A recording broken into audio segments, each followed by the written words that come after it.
Hey guys, these are a few of my slipper that I made. Feel free to order yours. Contact me on Instagram or on Facebook or even in the comments section below and get yours today. Hey guys, welcome back to my channel. Thank you very much for joining me. Remember to like, share, comment, subscribe, and let me know you're here. Tell me what you think about this video. All right, so let's get right into it. So for this video, I'll be doing about conditional statements. Remember earlier we started truth table and we established the conjunction, the disjunction, implication, and the biconditional, or some would say conditional and the biconditional. So for this video, I'll be doing the conditional statements, and these are known as the if-then statements. So some persons will say conditional and some would say implication statements. They're basically the same thing. And when I say if-then statements, I'm saying that if P, and P is known as the hypothesis, then Q. If P happened, then Q will be the conclusion. All right. And so Q here is the conclusion. Some would say antecedent and contradiction. You will know some more about that. Depending on your teacher, different terms will be used, but the concept behind it is the same. So the symbol used for conditional or implication statement is the arrow. All right. So it basically says if P then Q. So P to Q. So the arrow is pointing to Q. So if P then Q. And it also reads it is also read P implies Q, the same symbol in the middle of the arrow. All right. So you can see different ways and means the same thing, guys. So the statement given here is if you take out the trash, then you will get $1. All right. So here we have a condition here. If you take out the trash, then you will get $1. So I went ahead and I labeled my statement using P and Q. You could have P and R and Q here, but I chose to use P and Q. All right. So P, let P be if you take out the trash, and Q be you get $1. So right here, we know when to go ahead and draw our truth table, all right, to tell the possible truth values for P implies Q. So we know we're gonna have possibly that they both can be true. One can be true, one can be false. The first can be false, the second can be true. The first can be false and the second can also be false. So guys, you may be wondering how we get these two, how we know how many true false to draw. If you think about set theory and you think about the number of subsets, you know that we have two possible values. So the number of elements would be 2, P and Q. So the number of subsets, you could say S is equal to 2n. So it's 2 to the second power will give us 4. So the total possible subset we have here would be 4. So hence we have 4 possible outcome for these two inputs. All right. So P implies Q.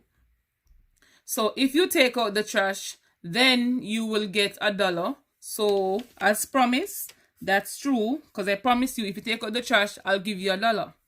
Then here I'll say if you take out the trash, so let's say you take out the trash, but I don't give you the $1.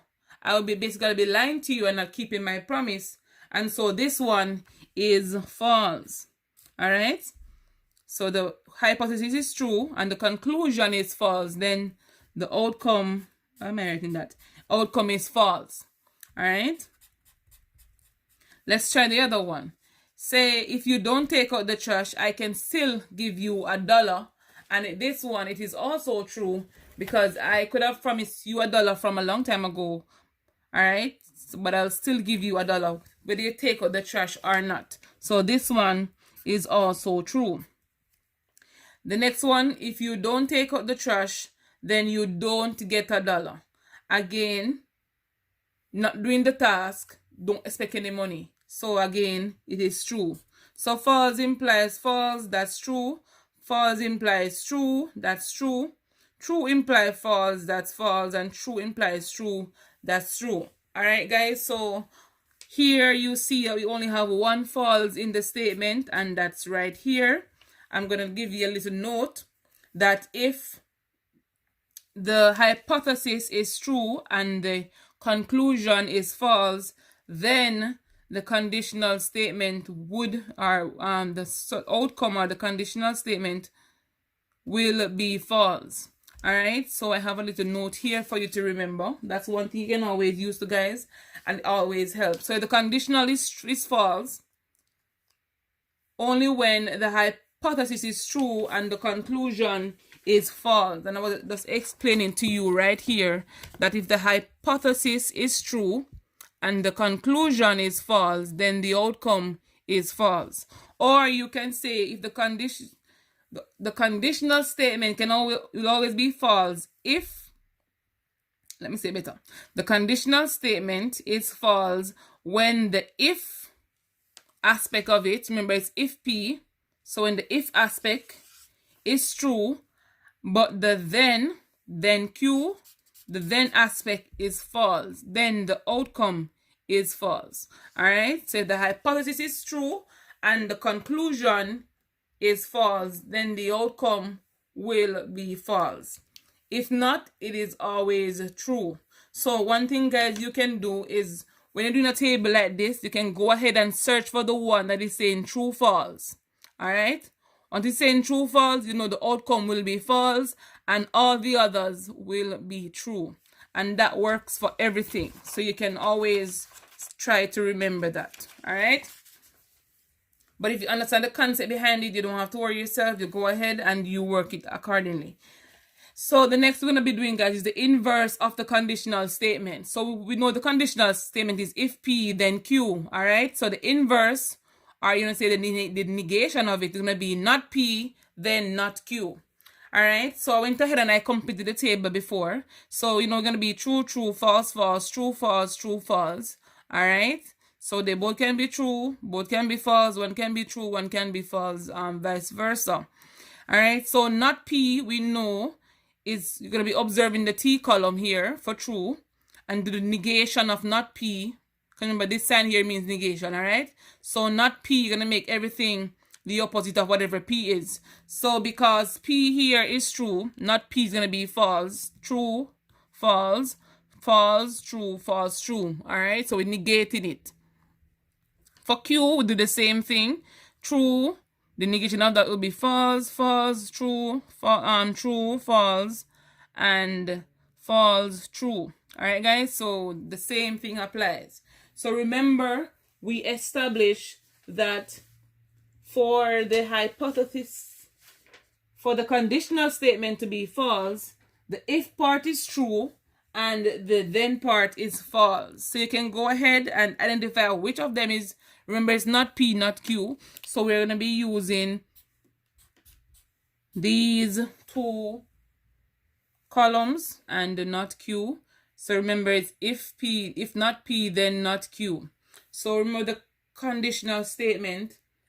If the hypothesis is true and the conclusion is false, then the true value is going to be false. So we can look for that one and first identify it.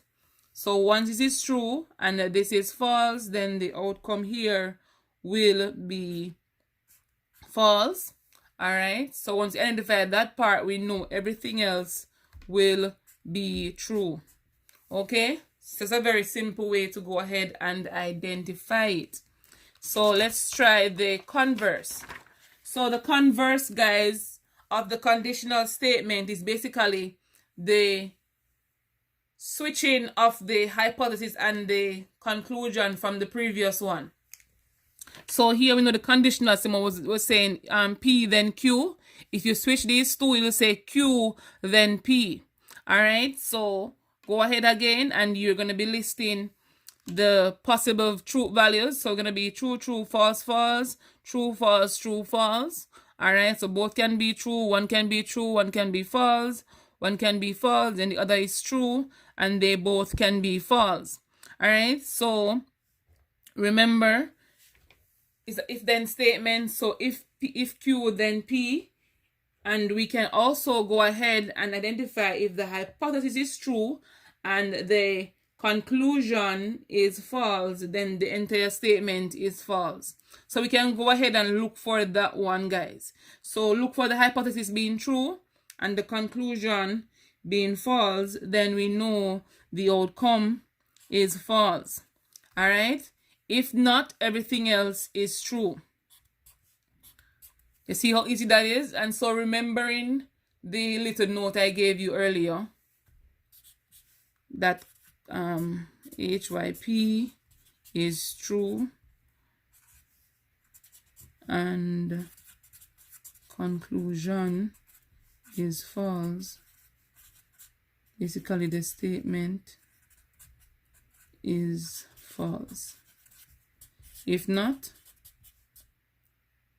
otherwise, let me say otherwise, guys. So otherwise, it's true. All right. So once identify the part that says true implies false, then the outcome is false. Everything else is true. And I found that very useful, guys, and so I hope you do the same.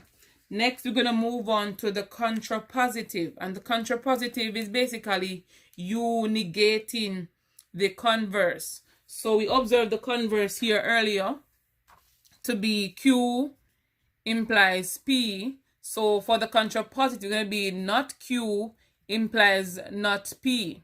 All right, so we're going to go ahead and solve that part.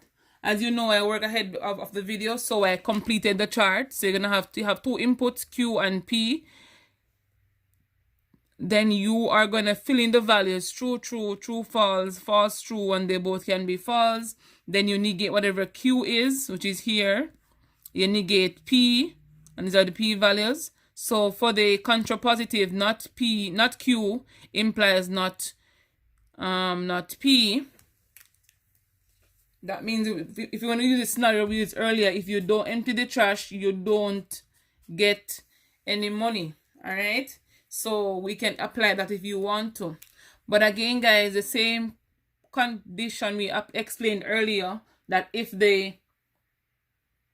excuse me, if the hypothesis is true and the conclusion is false, then the outcome would be false. And in this case, guys, you remember that the previous we're given was P to Q.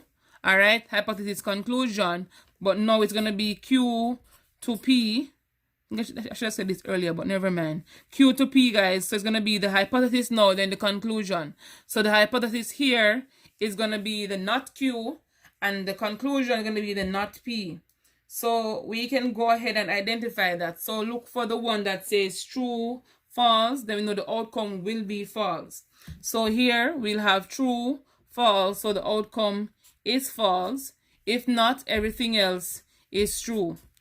All right, guys. And so that's the end of the video. And as I explained to you, truth table can be very simple once you understand the basic rules that you can apply and how to make your life easier. You can go ahead and just do that. All right, guys, thank you very much for watching, liking, sharing, subscribing, and commenting. I really appreciate you guys. Remember to turn on your post notification bell so you can see the uploads that I do each time. If you have any question you want to ask, you can leave it in the comment section below. As you know, I always get back to you. All right, I'll see you on the next video.